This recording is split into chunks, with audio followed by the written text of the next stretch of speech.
Hello student, concept physics class के इस new video में आपका स्वागत है।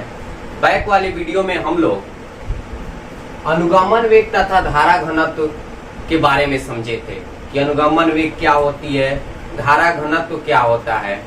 आज हम लोग इस अनुगमन वेग तथा धारा घनत्व के बीच रिलेशन दिखाएंगे।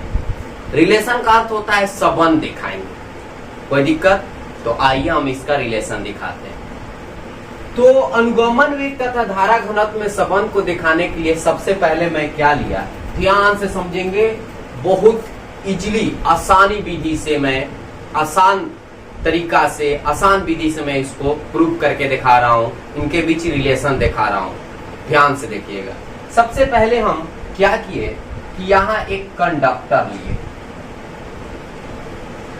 क्या लिए? कंडक्टर लिए, यानी एक चालक लिए। ये आपका चालक हो गया।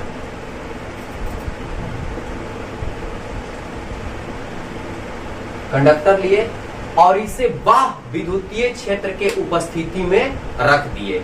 यानी बाह्य विद्युतीय क्षेत्र के उपस्थिति में रखने का अर्थ यह हुआ कि इस कंडक्टर को हमें एक सेल से क्या करना है, जोड़। वीडियो में हम इसका विस्तारित रूप से अध्ययन किए थे कि बाह्य विद्युतीय क्षेत्र के उपस्थिति में आपको रखना है इस कंडक्टर को, अन्यथा उस कंडक्टर को एक सेल से क्या करना होगा, जोड़ना होगा। तो इसको हम एक सेल से क्या कर दिए, जोड़ दिए। ये एक सेल से हम क्या कर दिए, इसको जोड़ दिए। ध्यान से देखिएगा, बहुत मजा आने वाला है इस संबंध में। यहां से एक सेल से जोड़ दिए। कोई दिक्कत? ये आपका पॉजिटिव हो गया और ये आपका क्या हो गया, ध्यान से देखिएगा, ये निगेटिव हो गया। इसको ऐड कर दिए। तो जब इस सेल को इस कंडक्टर को अगर हम पॉजिटिव से ये वाला जो टर्मिनल है जोड़े हैं, तो यहां जो होगा आपका विभवांतर, चाहे विभव प्लस, और यहां क्या होगी, माइनस होगा ना। अब सबसे पहला बात उठा कि इसमें इलेक्ट्रिक फील्ड किधर से किधर जाएगी। तो हम लोग पढ़े हैं कि इलेक्ट्रिक फील्ड हमेशा पॉजिटिव से कहां जाती है, निगेटिव की ओर। यानी इलेक्ट्रिक फील्ड इधर से इधर जाएगी। कोई दिक्कत? और इस चालक में बहुत सारे मुक्त इलेक्ट्रॉन है। तो मैं मान लिया कि एक इलेक्ट्रॉन मेरे पास है, एक इलेक्ट्रॉन लेकर बना रहे हैं। हम लोग इसका विस्तारित अध्ययन पढ़े थे इसके बैक वाले वीडियो में। इसको समझने के लिए सबसे पहले आप बैक वाले वीडियो को जरूर देखिएगा। बैक वाले वीडियो अगर आपके पास समझ में आ जाती है, बैक वाले वीडियो को अगर आप देख लीजिएगा, तो ये जो आपका रिलेशन है और आसान हो जाएगी। कोई दिक्कत? तो यहां से देखिए, मैं सबसे पहले एक इलेक्ट्रॉन मान लिया और इस इलेक्ट्रॉन पर, इसमें बहुत सारे इलेक्ट्रॉन है, मैं एक इलेक्ट्रॉन लेकर बना रहा हूं। कोई दिक्कत? तो इस इलेक्ट्रॉन पर कैसा आवेश है, ऋण आवेश। ध्यान से देखिएगा। तो जब इस कंडक्टर को एक सेल से जोड़ा जाता है, तो उसमें उपस्थित जो आवेशित कण होते हैं उसको देखना पड़ता है। तो इसमें जो उपस्थित आवेशित कण है वो कैसा है, ऋणात्मक है। तो इस ऋणात्मक आवेशित कण पर जो विद्युतीय बल कार्य करेगा वो हमेशा क्या करेगा, इलेक्ट्रिक फील्ड के अपोजिट करेगी। यानी इलेक्ट्रिक फील्ड आपका इधर जा रहा है, तो इस पर लगने वाला जो विद्युतीय बल है किधर जाएगा, प्लस की ओर जाएगा। और वह किस वेग से जाएगा, तो बैक वाले वीडियो में पढ़े हैं कि इसमें जितने मुक्त इलेक्ट्रॉन होते हैं उस वेग है वो Vd के क्या होता है, बराबर होता है। तो ये किस वेग से जाएगा, ये किस वेग से जाएगा, Vd वेग से जाएगा। कोई दिक्कत? पुनः मैं मान लिया कि ये जो चालक है, ध्यान से समझिएगा, समझ लीजिए, तभी आपको इसको रिलेशन दिखाने में मजा आएगी। अन्यथा समझिएगा नहीं, रिलेशन कुछ नहीं बुझाएगा, दिमाग से आउट जाने लगेगी। अब यहां से मैं क्या किया कि ये जो सिलेंडर है वो बेलन की आकार की है। इसकी आकार की है, बेलन की आकार की है। तो मैं मान लिया कि यहां से यहां तक जो आपका लेंथ है वो क्या है, एल है। यानी एल लंबाई का क्या है, चालक है। कोई दिक्कत?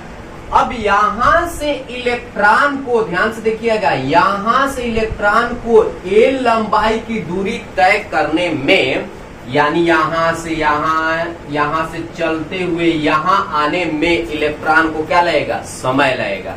तो मैं मान लिया कि यहां से यहां तक जब इलेक्ट्रॉन आ रहा है तो इसको आने में यहां से यहां तक जो समय लगा वो कितना है, t है। ध्यान समझिएगा, t समय में ये क्या कर रहा है, यहां से इलेक्ट्रॉन यहां क्या हो जा रहा है, पहुंच जा रहा है। कितना दूरी तय कर रहा है, l दूरी क्या कर रहा है, तय कर रहा है। इतनी बात तो हमें समझ में आ गई। पुनः मैं मान लिया कि ये जो चालक है, एक का नाम रख दिए x और दूसरा का नाम रख दिए y। एक एक लाइन आप समझिएगा, एक का नाम रख दिए x, दूसरा का नाम रख दिए y। और ये जो ये गोलाकार भाग है, ये वृत्त की आकार की होती है बेलन की ऊपरी हिस्सा, तो उसका क्षेत्रफल में मान लिया कि इसका जो एरिया है वो क्या है, a है।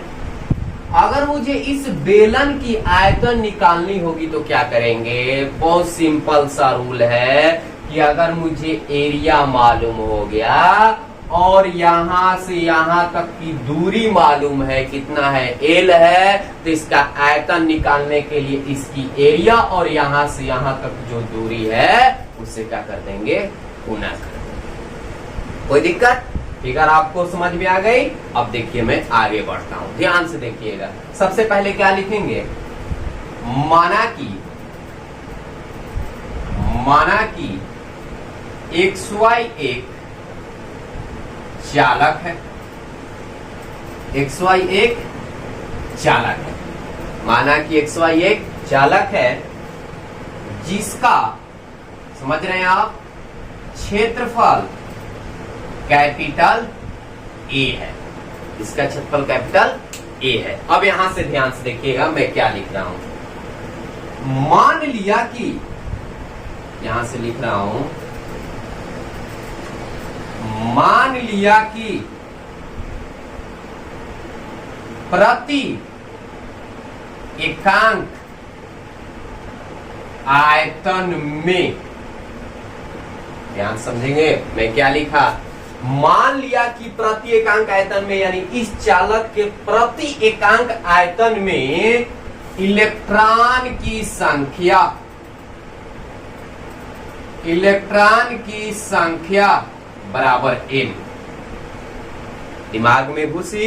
देखिए क्या लिखा गया है, मान लिया कि जो ये कंडक्टर है, जो ये चालक लिए हैं, मान लिया कि इसके एकांक जो वैल्यूम है, एकांक जो आयतन है, उसमें इलेक्ट्रॉनों की संख्या कितना है, n है। तो मुझे इस कंडक्टर के पूरे आयतन में अगर इलेक्ट्रॉनों की संख्या निकालनी होगी तो क्या करेंगे, सबसे पहले इस कंडक्टर की क्या निकालेंगे, आयतन निकालेंगे कि इस चालक की आयतन कितनी है, इस कंडक्टर की आयतन कितनी है, और जितना इसकी आयतन होगी उसमें n से क्या कर देंगे, गुना कर देंगे। तो ये मेरा पूरा कंडक्टर का, जो पूरा कंडक्टर है उसमें उपस्थित मुक्त इलेक्ट्रॉनों को क्या निकल जाएगी, संख्या निकल जाएगी। तो सबसे पहले हम क्या करते हैं, इस कंडक्टर की क्या निकालते हैं, आयतन निकालते हैं। तब यहां से लिखते हैं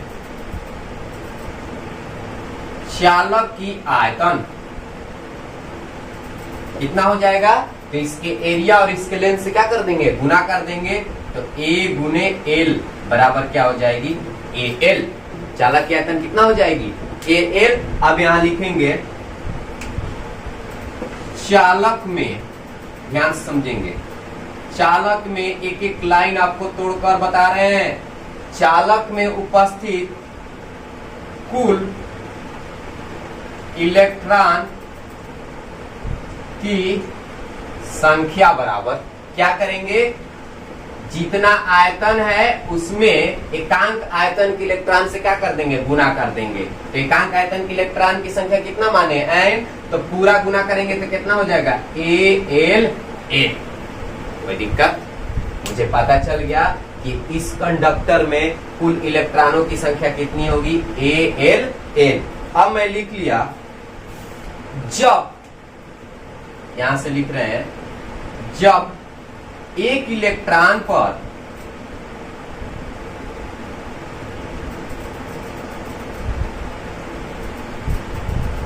आवेश बराबर E, जब एक इलेक्ट्रॉन पर आवेश का मान क्या हो, E हो, तो बताइए इतनी इलेक्ट्रॉनों पर आवेश की मान कितना होगा? तो सिंपल सी बात है, अगर एक इलेक्ट्रॉन का आवेश मुझे मालूम है और 5 इलेक्ट्रॉन का आवेश निकालना है तो क्या करेंगे? एक इलेक्ट्रॉन के आवेश में 5 से क्या कर देंगे? गुना कर देंगे। तो इसी प्रकार जब एक इलेक्ट्रॉन पर आवेश E है तो यहां लिखेंगे कुल इलेक्ट्रॉन पर आवेश बराबर क्या हो जाएगा? कुल इलेक्ट्रॉन कितना आया है? ALN में E से क्या कर देंगे? गुना कर देंगे। यानी कुल इलेक्ट्रॉन पर आवेश मुझे ALNE प्राप्त हो गया। यानी कहने का अर्थ यह हुआ कि Q का जो मान है वो ALNE के क्या है? बराबर है। कोई दिक्कत? आई होप आपको समझ में आई होगी। तो इतनी बातें क्या कीजिए? स्क्रीनशॉट कर लीजिए। इसके बाद हम आगे बढ़ते हैं। अब यहां से देखिए ध्यान से, अब यहां से देखते हैं, आगे बढ़ते हैं यहां से आगे की ओर। देखिए चलते हैं और लिखते हैं। देखिए अब यहां क्या करेंगे कि यहां से इलेक्ट्रॉन को यहां आने पर, ध्यान समझेंगे, यहां से इलेक्ट्रॉन को यहां आने पर कितना समय लगता है? T। अब कितना दूरी तय करना पड़ता है? L। तो हमारे पास एक सूत्र होता है, चाल बराबर दूरी बाटा समय। चाल बराबर दूरी बाटा समय। तो यहां से अगर मुझे समय निकालना हो तो समय बराबर क्या हो जाएगी? तो समय बराबर हो जाएगा आपका दूरी बाटा चाल हो जाएगा। समय का सूचक क्या लिखेंगे? T लिखेंगे। यानी L लंबाई की दूरी तय करने में T समय क्या करता है? लगता है। तो यहां से चाल बराबर दूरी बाटा समय, तो समय बराबर दूरी बाटा चाल। तो समय के लिए T, दूरी के लिए L, और चाल किस वेग से इधर से इधर जा रहा है? अनुगमन वेग से। तो यहां लिखेंगे हम VD। तो हम यहां से क्या निकाल दिए? T का मान निकाल दिए। यानी T का मान, यानी यहां से इलेक्ट्रॉन को यहां आने में कितना समय लगेगा? L बाटा VD। अब मुझे संबंध दिखाना है तो आगे बढ़ते हैं। अब यहां से लिखते हैं विद्युत धारा